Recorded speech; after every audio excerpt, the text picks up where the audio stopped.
The rain that night was merciless, cold, relentless, and loud enough to drown the city's heartbeat. Most of Brooklyn had already hidden behind locked doors, but one diner still glowed faintly through the storm. By the window sat a little girl, soaked through, her hair clinging to her face as she tried to eat a sandwich that was falling apart in her trembling hands. She didn't cry. She didn't look up. She just kept chewing, as if hunger had taught her silence. Across the street, a black sedan idled under the weak light of a lamppost. Inside, Luca Moretti leaned forward, his sharp eyes fixed on the child. He was the kind of man people crossed the street to avoid, until now, when he couldn't move at all. Because for reasons he couldn't explain, watching her hurt more than any bullet he'd ever taken. Before we continue, if you believe that one small act of kindness can change a life forever, please like, share, and subscribe to Isabella's love stories, because your one gesture might be the light someone needs in their darkest rain. The diner was the kind of place that time had forgotten. Cracked leather seats, a jukebox that hadn't worked in years, and a smell of burnt coffee clinging to every corner. Luca Moretti sat in the last booth near the window, a place he always chose because it gave him a clear view of the street. He'd been coming here for years, not for the food, not for company, but because it was the only place left in Brooklyn where no one dared to sit too close. The waitress, an older woman named Nora, placed a cup of black coffee in front of him without asking. She knew better than to make small talk. Luca nodded once, silent as always, his eyes fixed on the glass fogged by rain. Outside, the storm hadn't let up. The little girl was still there, huddled by the diner window, her thin shoulders shaking each time a cold gust of wind slipped under her coat. Luca watched as she tried to keep the sandwich together with both hands. The bread was mush, the cheese half melted, but she treated it like a feast. Something inside him twisted. A slow, dull ache that felt strangely unfamiliar. He had grown up on these streets, back when life was cheaper than a pack of cigarettes. He'd seen children run errands for gangsters, beg outside bars, sleep under bridges, but none of that had ever bothered him. Not until tonight, not until this child. Nora followed his gaze and sighed softly. "Poor thing's been sitting there almost an hour," she murmured, not expecting an answer. But Luca's silence made her glance back. His face had changed. Not much, just enough for her to notice. A man like Luca didn't show emotion easily. His calm was legend, yet something in his eyes. It wasn't the look of a man seeing a stranger. It was recognition, the kind that hurts before you even understand why. Outside, a car horn echoed down the street, and the girl startled, clutching her sandwich tighter. She turned slightly, just enough for the light to catch her face. Pale skin, dark eyes, the kind of fragile beauty that looked borrowed from someone else's sorrow.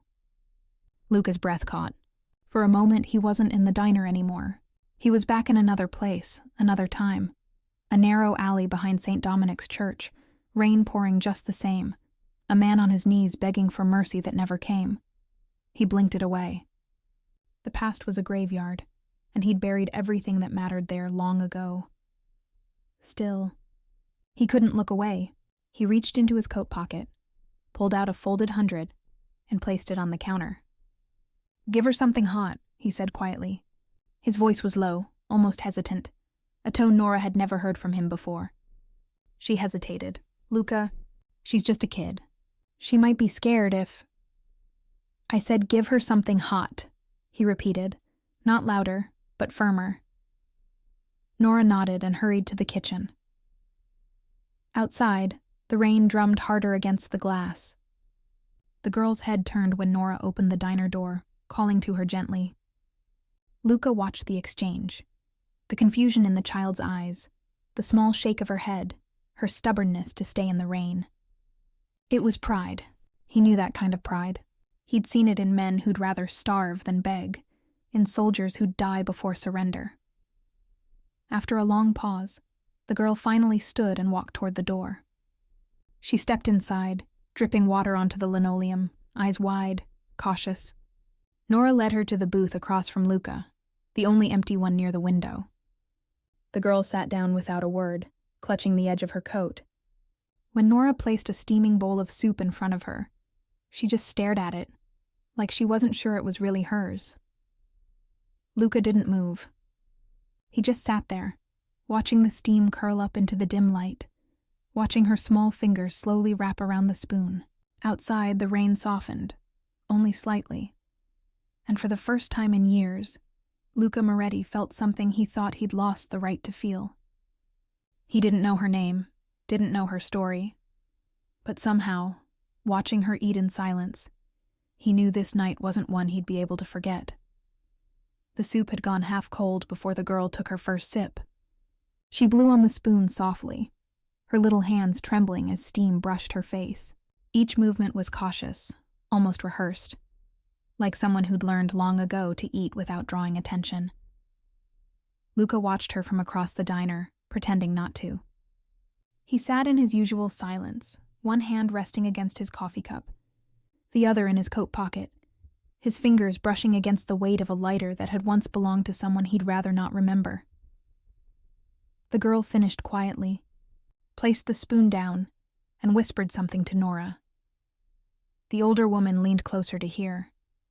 When she straightened, her expression had softened, and she slipped the folded 100 Luca had given her back into the child's hand. She said she doesn't take money that's not hers, Nora said quietly as she passed his booth. She tried to give it back, Luca's brow furrowed. What did she say her name was? Nora hesitated. She didn't, just said thank you, and that her mom's waiting. Then she sighed. But something's off, Luca. You should have seen her coat. That thing wouldn't keep a cat warm. He didn't answer. Through the glass, he could see the rain had started again. Lighter now, but steady. The girl had stepped back outside, clutching the soaked $100 bill like she didn't know what to do with it.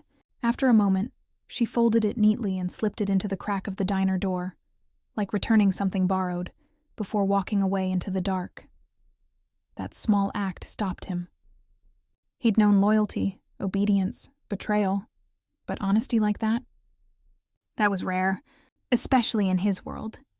He pushed his cup aside and stood. Keep the change, he said to Nora, then reached for his coat. Luca, she started, but he was already heading for the door. The rain hit him instantly, cold and sharp, the kind that stung more than it soaked. He scanned the street. The girl had turned left, heading toward the underpass near Fulton. He followed from a distance, his shoes splashing through puddles. Each step felt heavier than it should have. Under the bridge, the world changed. Darker, quieter, forgotten. The girl knelt beside a stray dog, feeding it the last of her sandwich. Her voice was soft, tired, but kind. You eat too, she whispered, tearing the bread into smaller pieces. The dog wagged its tail once, then ate from her palm.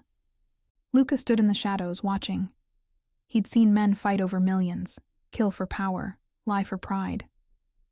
But this simple act of kindness from a child with nothing, it unnerved him. It made him feel something he didn't know how to name.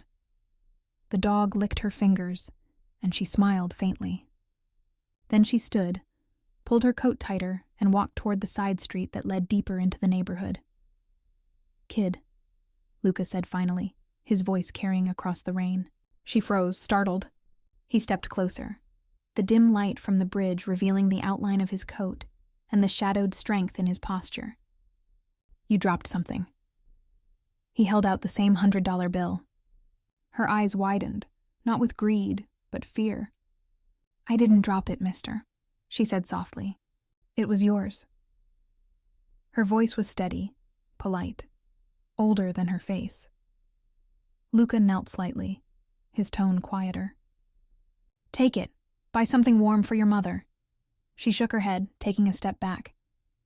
Mom says not to take money from men we don't know. Her words hit harder than a bullet. He almost smiled, not out of amusement, but disbelief. Your mom sounds smart, he said. She's sick, the girl replied simply, as if it were a fact, not a tragedy. Hospital? She shook her head again. They sent her home. We don't have... She stopped, embarrassed, lowering her gaze. Luca's hand tightened slightly on the folded bill. He could feel the world around him shrink. The echo of rain, the flicker of streetlight, the memory of another woman, long ago, saying almost the same words. "We don't have much, Luca, but we have enough." That voice still lived in the corners of his mind, quiet but haunting. He extended the bill again, softer this time. "Take it, for her." The girl hesitated. Her eyes searched his, not with suspicion, but a strange kind of wisdom. Then she whispered, "You look sad." That broke him a little. Not the words, but the innocence behind them. No one had said that to him in decades. No one had looked at him like that, like he was a person, not a threat. He lowered his hand slowly, slipping the bill into her pocket before she could protest. "Tell your mother Luca said to eat something warm," he murmured.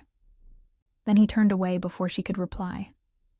As he walked back toward the diner, the sound of the rain filled the silence between his thoughts. It had been years since anything human had gotten through his armor, and tonight, a little girl with a broken sandwich had done it without even trying. The rain didn't stop the next day. It never did in Brooklyn when the city was trying to wash something away. Luca Moretti sat in the same booth, same diner, same hour. The difference was that now he wasn't pretending not to look for her. The waitress, Nora, noticed. She always did. "You expecting someone?" she asked, refilling his cup even though it was still half full. Luca didn't answer, just looked out the window again. The streets were quieter, the puddles reflecting the gray sky. He told himself he wasn't waiting. But when the doorbell chimed and the cold wind swept in, his eyes moved there before he could stop them. The little girl stood at the entrance, her wet hair clinging to her cheeks. She wasn't alone this time. A woman, thin, pale, wrapped in a wool coat that looked borrowed from another lifetime, stood beside her. Her face carried exhaustion like it had learned to live there. Nora looked between them, her heart softening. "Come in, sweetheart," she said. "You too, ma'am." The woman hesitated, embarrassed. "We just came to return something. My daughter." But the girl had already stepped forward, holding the same folded 100 in her small hand. "She said it was yours," Nora said softly to Luca. "She's been standing outside waiting for you."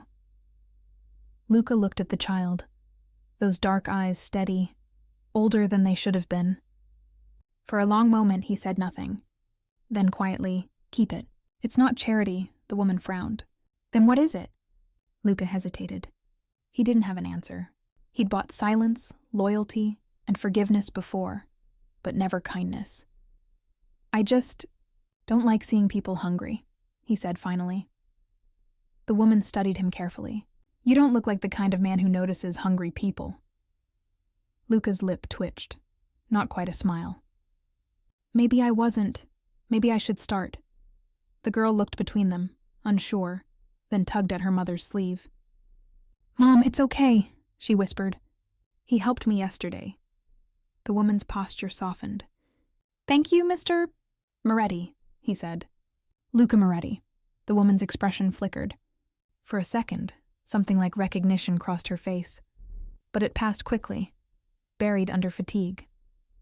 "I'm Elena Rossi," she said quietly, "and this is my daughter Lena." That name, Rossi, made something in him stop. He didn't show it, but inside a quiet memory stirred.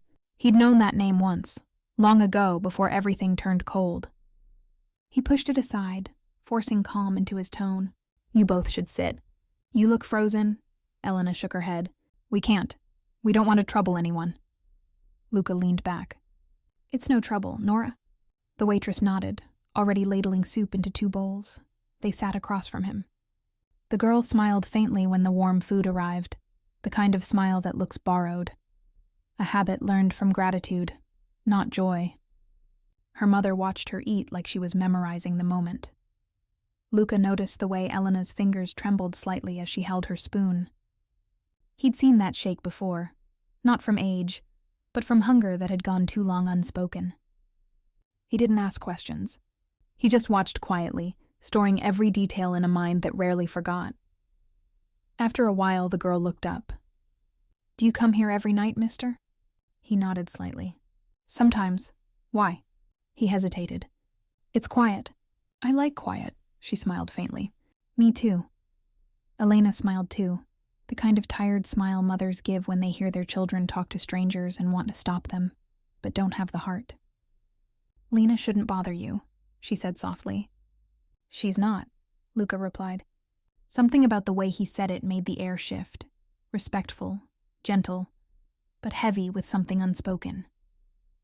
A few minutes later, Elena thanked Nora for the meal and stood to leave. Luca reached into his coat, pulled out a small card and placed it on the table. "If you ever need work, the number's there," he said. "It's legitimate." Elena hesitated, then took it, not out of trust, but because refusing would have been rude. She looked at him once more before stepping out into the drizzle, holding her daughter's hand. When the door closed, Nora turned to him. "What's this about, Luca?" He stared at the window, where raindrops traced slow, uneven lines down the glass. "I don't know," he said. "Maybe I owe the world something." The next evening she came back, alone. Nora had already guessed she would. "You got good timing," she said, handing her an apron. Luca was there too, sitting in his usual booth, pretending not to watch. Elena worked quietly, clearing tables, wiping counters. She moved carefully, like someone afraid to take up space.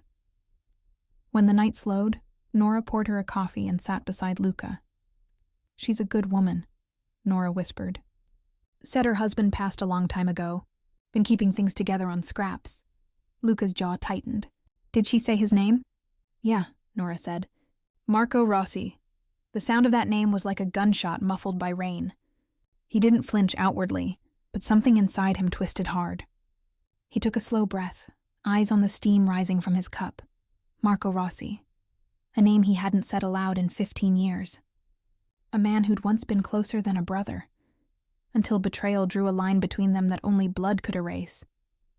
Luca's hand tightened around his cup, the ceramic creaking slightly.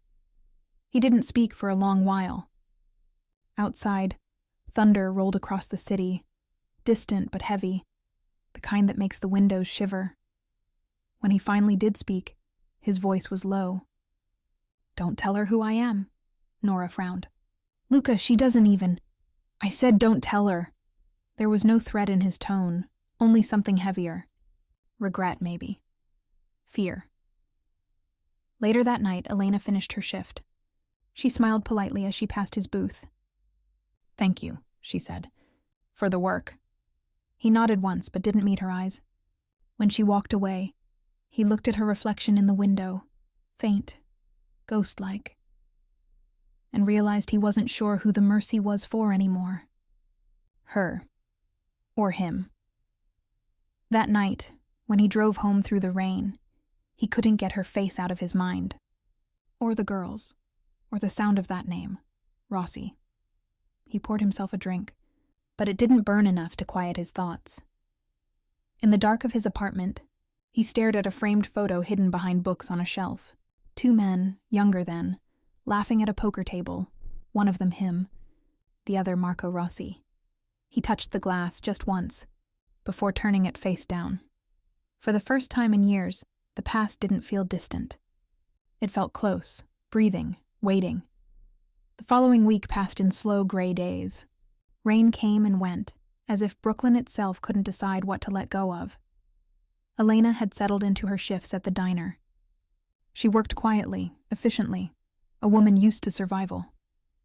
She never asked questions, never complained, and every evening, when her daughter came to meet her, the small diner somehow felt lighter. Luca Moretti kept to his booth, always at the same hour, always watching without seeming to.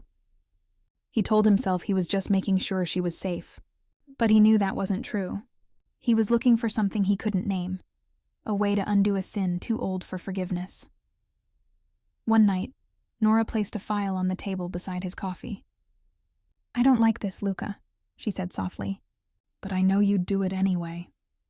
He stared at the folder, unmarked, simple, but heavy. "What is it?" "Everything about her. And her daughter." He didn't open it. Not yet. The smell of rain crept in through the half-open door, mixing with the scent of coffee and fried onions. Elena's laughter, soft, brief, exhausted, drifted from the counter. For a second, it felt like warmth. Then he opened the file. Inside were photographs, reports, hospital documents. Elena Rossi, age 36, widow of Marco Rossi, deceased 15 years ago. A former pianist who'd given up her dreams after her husband's death. A mother raising her daughter alone, living in a one-room apartment above a laundry shop. He turned the page, and there it was, a photo, grainy, black and white, of Marco himself. Younger, smiling, arm around a woman who now waited tables without music in her eyes. The sight hit him like a memory he'd tried to bury beneath concrete. Marco Rossi, his right hand, his oldest friend. The man who'd trusted him. The man Luca had ordered gone. He felt the weight of the room shift. Or maybe it was his chest tightening. His breath came slower, heavier.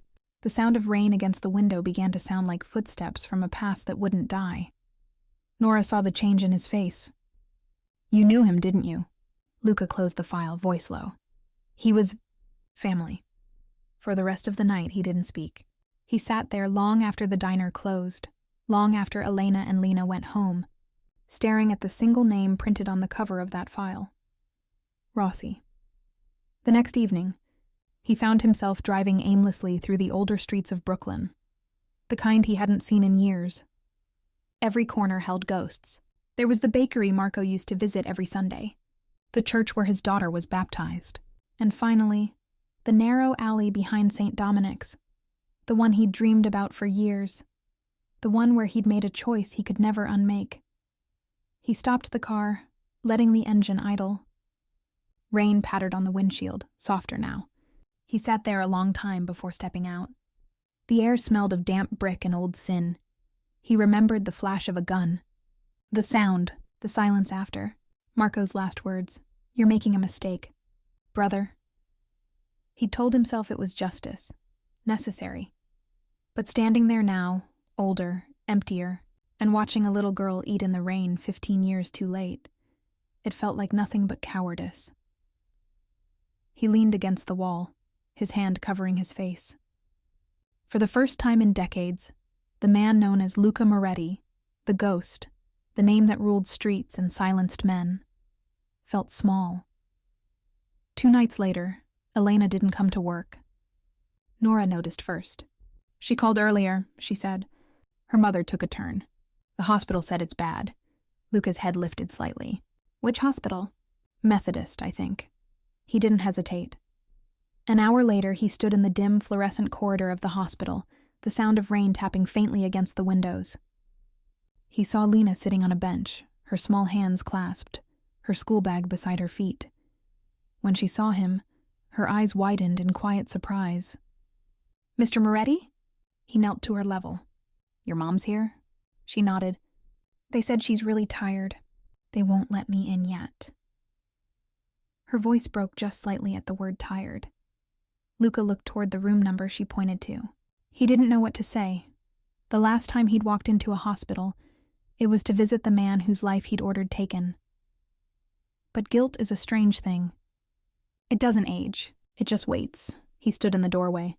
Elena lay in the bed, pale, her breathing shallow.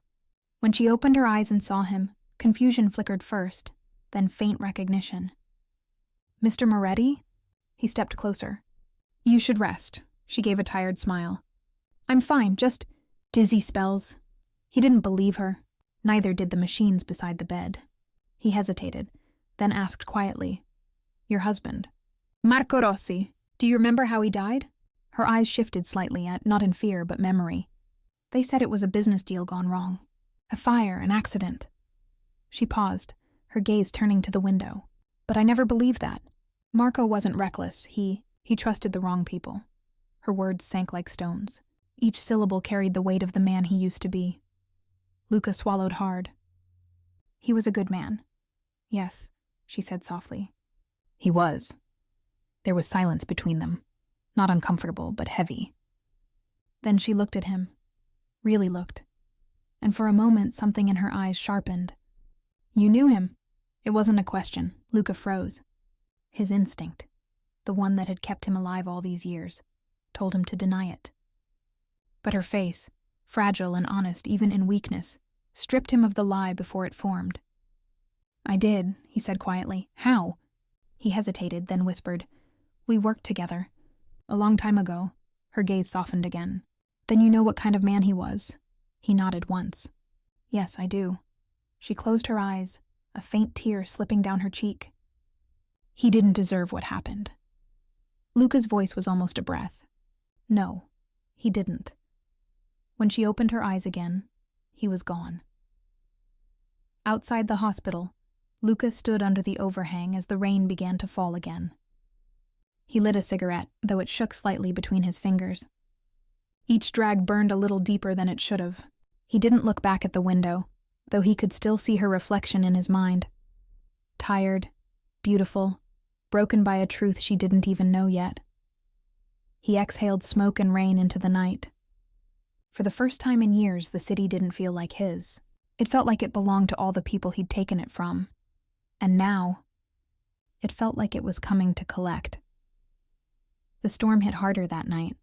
Wind slammed against the diner windows, shaking the neon sign until the E and Eats flickered out completely. Inside, Nora was closing up early. "No one's crazy enough to be out in this weather," she muttered. But Luca Moretti was. He sat in his booth, untouched coffee in front of him, staring at the rain like it owed him an answer. His overcoat dripped steadily onto the floor. He hadn't been home in 2 days. Not since he'd seen Elena in that hospital bed and heard the words he'd spent half his life trying to forget. He trusted the wrong people. Outside, a small figure darted across the street, soaked, breathless, clutching something close to her chest. The door flew open, and there she was, Lena, dripping water, eyes wide with panic. "Mr. Moretti!" she gasped. Nora ran to her. "Sweetheart, what?" "It's Mom," Lena said, trying not to cry. "She can't breathe. They said they won't take her again because we owe money." Luca was already on his feet. "Where is she?" "At home," she said, shivering. "I didn't know where else to go." He didn't hesitate. He grabbed his coat, his keys, and nodded to Nora. "Call the hospital. Tell them to get a room ready." Then, to Lena, he said quietly, "Let's go." The apartment was 3 blocks away, above a corner laundry shop. The stairwell smelled of damp clothes and bleach. When Luca pushed open the door, the light inside flickered, one bare bulb hanging from a cord. Elena lay on the couch, pale and gasping, one hand clutching at her chest. Her eyes fluttered open when she saw him. "Luca?"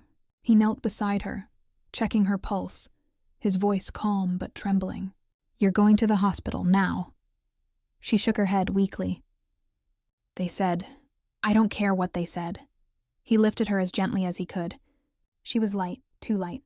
Lena followed, crying quietly, holding onto her mother's hand as they made their way down the stairs. By the time they reached the car, her breathing had grown shallow. Luca held her steady in the back seat as Lena sat beside her, whispering, "It's okay, Mama. He's helping us." "We'll be okay." At a red light, Elena's eyes opened halfway. "Why are you doing this?" she asked faintly. Luca looked straight ahead. "Because I should have, a long time ago." She studied his face, something dawning in her gaze. Her voice broke in a whisper. "It was you, wasn't it?" The light turned green. He didn't answer. He didn't have to. Her eyes filled, but not with rage, just sadness. "You were his friend," she whispered. "Marco trusted you." "I know," he said quietly. "And I failed him." The words came out raw, heavy, breaking the silence between them like glass. He didn't look at her. He couldn't. But his hands gripped the wheel tight enough for the skin to whiten. They reached the hospital. Doctors rushed her inside, voices echoing, machines beeping. Luca stayed behind in the corridor, soaked and still, his reflection in the glass beside her bed looking like a man he no longer recognized. Lena sat on the bench, clutching his sleeve.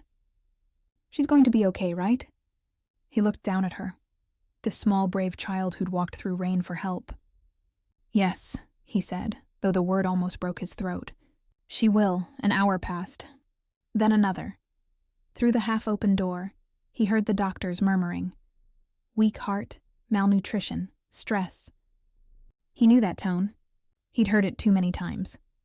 It meant they were doing what they could. but they didn't believe it would be enough. Luca stepped into the room quietly. Elena lay still, pale but awake. Lena had fallen asleep beside her hand, head resting on the edge of the bed. Elena's eyes met his.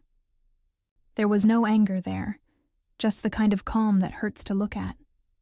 "I knew," she said softly. "I didn't want to believe it, but I knew." He stayed silent. She continued, voice fragile. "After Marco died, people whispered things. About you, about that night. I wanted to hate you. I tried. But I couldn't. Why not?" His voice was barely a whisper. "Because Marco, he never spoke your name in anger. Not once, even when he knew." Luca's chest tightened. "He knew?" She nodded weakly. "He said, 'Don't blame him. He's doing what he has to.'" Luca turned away, jaw trembling. He'd spent half his life building walls around his guilt, but her words tore straight through them. She smiled faintly. "If you want to make it right, take care of her. That's all I ask." "I will," he said, voice breaking. "I promise." Her eyes softened, her breath slowing. "Then maybe you'll both get to start over." A long silence filled the room, broken only by the sound of the rain tapping the window. Luca reached for her hand, held it tight. It was cold, too cold, then it went still. He sat there for a long time, unmoving, as the machines went quiet one by one. Lena stirred, half asleep, unaware. "Is Mama okay?" she whispered. He swallowed hard. "She's resting." He lifted her gently, carried her out of the room before she could see.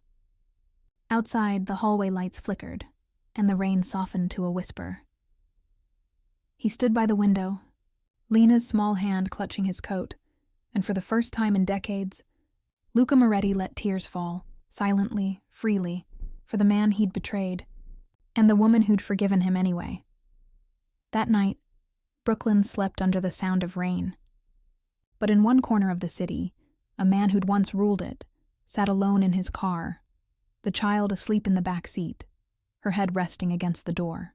He lit a cigarette, let it burn out between his fingers, and whispered, "I'm sorry, Marco." And for once, he meant it. Morning came slow. The rain had stopped, but the city looked as though it hadn't slept either. Luca drove through the pale light of dawn, his hands steady on the wheel, though his heart felt anything but. In the back seat, Lena slept, clutching her small backpack to her chest, like it was the only thing she had left. He parked outside the diner, just as the first light touched the wet streets. Nora stood at the door, apron on, hair still pinned from the night before. When she saw them, her hand flew to her mouth. "Oh, dear God," she whispered. "She's gone, isn't she?" Luca nodded once. No words.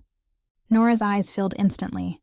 She looked at the child and said softly, "Come inside, sweetheart." Lena followed without question, holding on to Luca's hand. The diner was empty, the air still heavy with the smell of coffee and last night's rain. Nora sat her in a booth, poured her a cup of warm milk, and placed a plate of pancakes in front of her, though she barely touched them. Luca stood near the window, staring out at the street. He didn't know what came next. For the first time in his life, there was no plan, no move to make. Nora came to stand beside him. "What will you do now?" He didn't answer right away. His voice, when it came, was quiet. "Keep my promise." By the end of the week, arrangements had been made.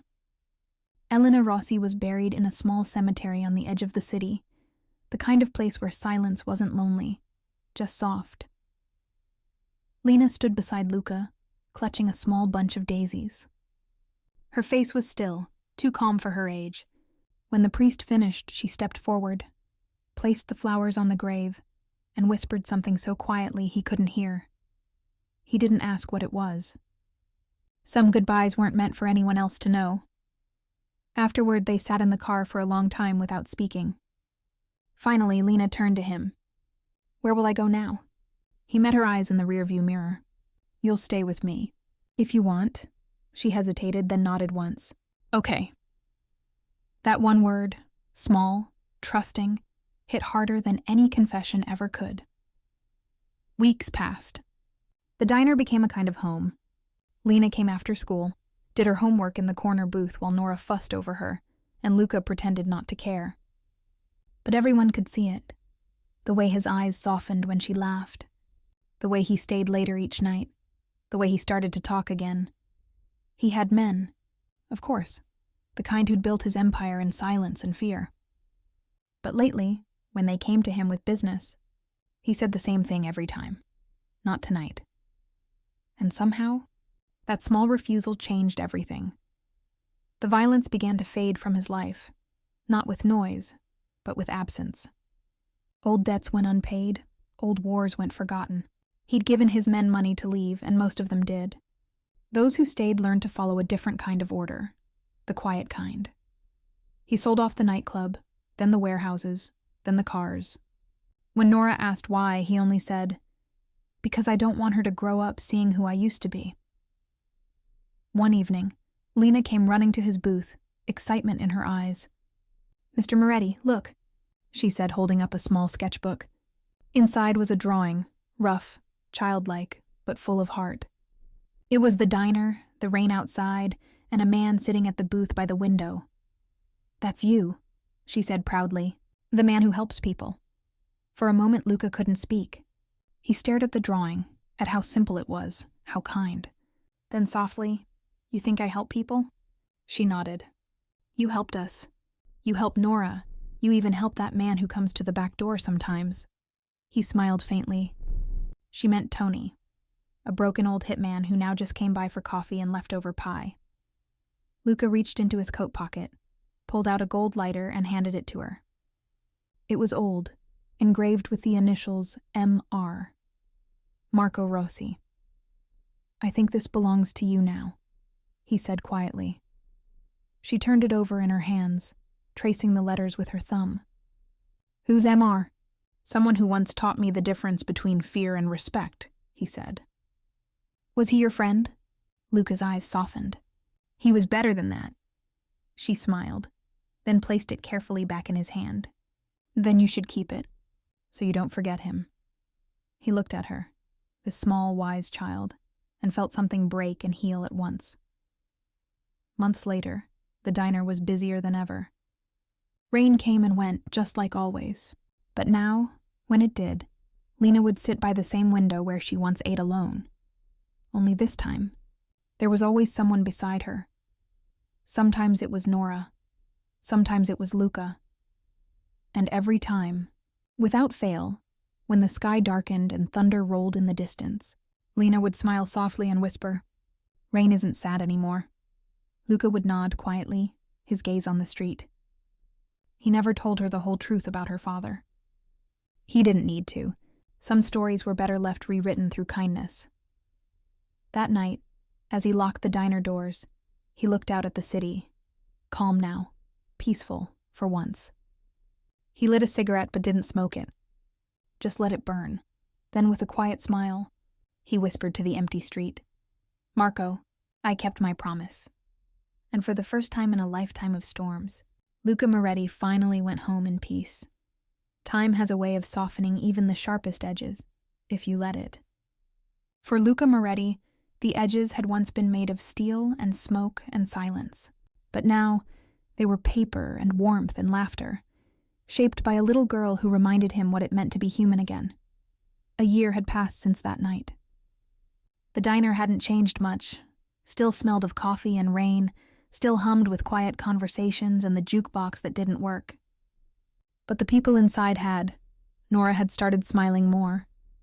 Lena had grown taller, her face brighter, her drawings covering the back wall of the diner. And Luca, the man who once ruled the city through fear, now came in every morning to fix the broken lights, refill the sugar jars, and listen to stories that had nothing to do with blood or business. He didn't speak much about the past. But sometimes when the rain returned and thunder rolled softly over the rooftops, he'd fall quiet and watch the window the way he did that first night. The night he saw a little girl eating alone in the rain, and Nora, who'd known him longer than anyone else in that diner, would just nod and say she'd be proud.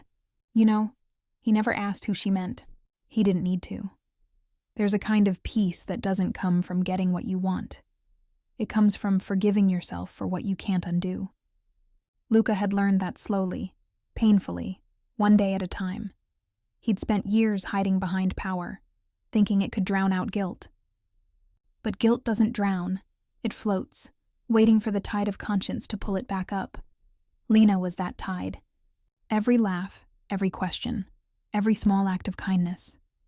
It chipped away at the walls he'd built until one morning, he realized he wasn't hiding anymore. He began to see the world through her eyes, not as a place divided between the strong and the weak, but as a place filled with people just trying to survive in their own way. When she gave a homeless man her sandwich one afternoon, he didn't stop her. When she asked why people were mean to each other, he didn't lie. He just said, because sometimes they forget they were once small too. She'd nodded, thoughtful, and replied, then we should remind them. That one line stayed with him. It became the quiet purpose of everything he did after. In time, the diner became something more. A place for lost souls, drifters, ex-workers, single mothers, old men with nowhere else to go. No one asked for much. They just came to sit, eat, and remember what warmth felt like. And somehow Luca always found a way to make sure no one left hungry. He never called it charity. He hated that word. To him it was just balance, a small repayment for every wrong he'd left unpaid. Lena would sit at the counter, counting coins from the tip jar, smiling proudly each time she'd fill another bowl for someone who couldn't afford it. That one's on me, she'd say. And every time he'd smile. Because it was true. She was paying back the world in a currency more powerful than money. Kindness. One evening after closing, Lena climbed onto the stool beside him. Mr. Moretti, she said softly, when people die, do they still hear us? He looked at her, caught off guard. What makes you ask that? I was talking to Mom today, she said. I told her I miss her. And it felt like she heard me. Luca smiled gently. Then she probably did. She rested her head on his arm. Do you talk to people who aren't here anymore? He hesitated, then nodded once. Every day. What do you say? He looked at the rain outside. Soft now, peaceful. I tell them I'm trying. Lena smiled faintly, her eyes drifting shut. That's good, she whispered. As long as you're trying. That night, after she'd gone to sleep, Luca sat alone in the diner, staring at the quiet reflection of the streetlights in the puddles outside. He thought about Marco, about Elena, about all the years he'd spent trying to prove strength when all he needed was grace. He realized that redemption isn't earned in one grand gesture. It's built in 1,000 small choices, a meal given, a hand held, a promise kept. And somewhere between those small choices, he'd found something he thought he'd lost forever. Peace. He closed his eyes, whispered a prayer he didn't know he remembered, and smiled. Because in the end, life had come full circle. He had once been the man who watched a little girl eating alone in the rain. Now, he was the man who made sure no one ever had to, and maybe that was enough. The years rolled forward quietly, like rain sliding down old glass, slow, steady, and soft. Brooklyn changed. Buildings came and went, faces turned over, and the city learned to live without the men who once ran it. But on the corner of 8th and Willow, the same little diner still glowed at night, warm, alive, and safe from the world outside. Inside, the walls were covered with memories. Old photographs, children's drawings, notes from customers written on napkins and pinned to the corkboard.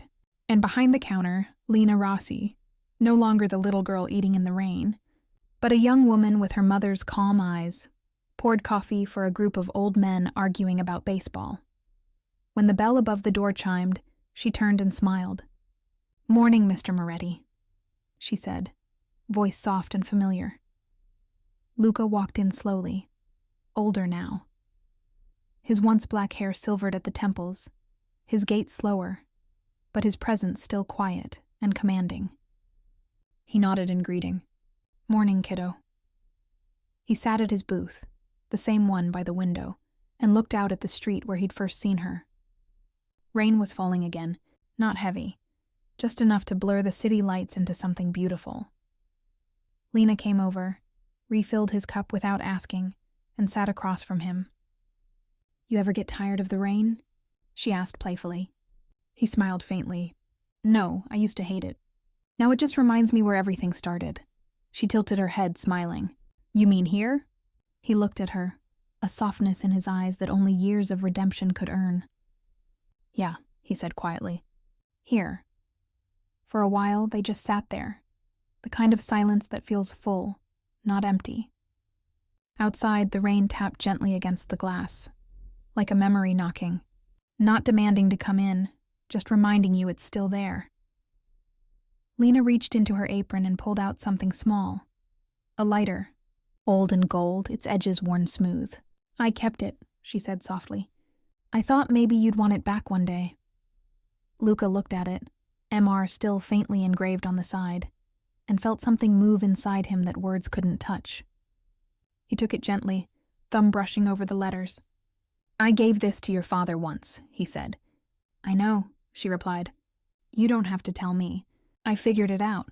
He looked at her, surprised. "When?" "Years ago," she said, smiling faintly. "Nora told me some stories. I put the rest together." He waited for anger. But it never came. Instead, she said softly, "Mom forgave you. I think she wanted me to, too." He swallowed hard, his voice barely steady. "Do you?" She smiled. Not a big smile, just enough to reach her eyes. "I think I already did." He looked down at his hands. The weight of decades, of choices, loss, and silent prayers, all rested there. But for the first time, it didn't feel heavy. Later that evening, after closing, Lena walked him to the door. The rain had stopped. The streets glistened beneath the dim streetlights, and the air smelled like the first clean breath after a storm. "See you tomorrow?" she asked. He nodded. "Wouldn't miss it." As he stepped outside, she called after him, "Mr. Moretti?" He turned, his silhouette framed against the glowing diner window. She smiled. "Thank you. For everything." He smiled back, a quiet warmth in his eyes. "No, Lena, thank you." He turned the corner, his figure fading into the misty glow of the streetlights. For a long moment, Lena stood watching until he disappeared from sight. Inside, the diner was still, just the hum of the fridge and the soft ticking of the clock.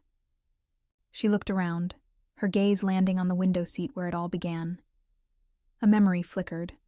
A little girl, cold and hungry, sitting there as the rain poured down. And across the street, a man in a black sedan, watching with eyes that didn't yet know they were about to change forever. Lena smiled through tears she didn't try to hide. "Rain isn't sad anymore," she whispered. Outside, somewhere down the block, an old man paused under a streetlight, turned his face to the sky, and let the drizzle touch his skin.